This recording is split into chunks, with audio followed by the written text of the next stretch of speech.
Hi అండి. మా వైజాగ్‌కి beach అంత ఫేమస్. మా రుషికొండ దగ్గర ఈ మ్యాగీ అయితే ఫేమస్ అండి. 2 మినిట్స్‌లో అయిపోయే మ్యాగీ రెసిపీ అయితే చూపించేస్తాను. కార్తీక మాసం ఎఫెక్ట్ కదా! అందుకనే కొంచెం వెజ్ రెసిపీ చేస్తున్నాను. వెజ్ కాబట్టి కొంచెం వెజ్ లవర్స్ అయితే ఇచ్చేయండి. నాన్ వెజ్ లవర్స్ అయితే అడ్జస్ట్ అయిపోండి. నెక్స్ట్ టైం అయితే కంపల్సరీ ఎగ్‌తోని గానీ, చికెన్‌తో గానీ అయితే చేస్తాను. ప్రెజెంట్ అయితే నా దగ్గర ఉన్న ఆనియన్, టమాటీ అండ్ క్యారెట్ అయితే వేసేసుకొని కొంచెం ఆయిల్ వేసి వేపేసుకుంటున్నానండి. ఆ తర్వాత కొంచెం వాటర్ అయితే దానికి తగ్గట్టుగా వేసుకొని మ్యాగీ మసాలా మీకు కావాలంటే సాల్ట్ అడ్జస్ట్ చేసుకొని వేసుకోవచ్చు. నేనైతే లైట్‌గా అయితే వేసుకున్నాను. మీకు కావాలంటే రెడ్ చిల్లీ పౌడర్ కూడా వేసుకోవచ్చు. మా బుడ్డి తింటది కదా అని నేను రెడ్ చిల్లీ పౌడర్ అయితే వేయలేదు. ఇలా చేస్తుంటే ఒక పక్క నుండి ఆ స్మెల్‌కి నాకు మా బుడ్డిదైతే కడుపులో ఆకలికి ఫుల్‌గా ఎలకలు పరిగెట్టేస్తున్నాయి. ఇంకా ఫైనల్‌గా అయిపోయి టేస్టింగ్ టైంకి అయితే వచ్చేసాను. నేనైతే వెజ్ తినాలి. మా బుడ్డిదాని కోసం అయితే ఎగ్ ఆల్రెడీ బాయిల్ చేసి పెట్టాను. దాంతో కలిపి తినేసింది.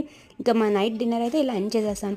మీలో ఎంతమంది రుషికొండ బీచ్ దగ్గర మ్యాగీ తిన్నారో నాకు కింద కామెంట్ సెక్షన్లో అయితే కామెంట్ చేయండి. వీడియో నచ్చితే లైక్ చేయండి, షేర్ చేయండి, సబ్స్క్రైబ్ చేయడం మర్చిపోకండి. Bye bye.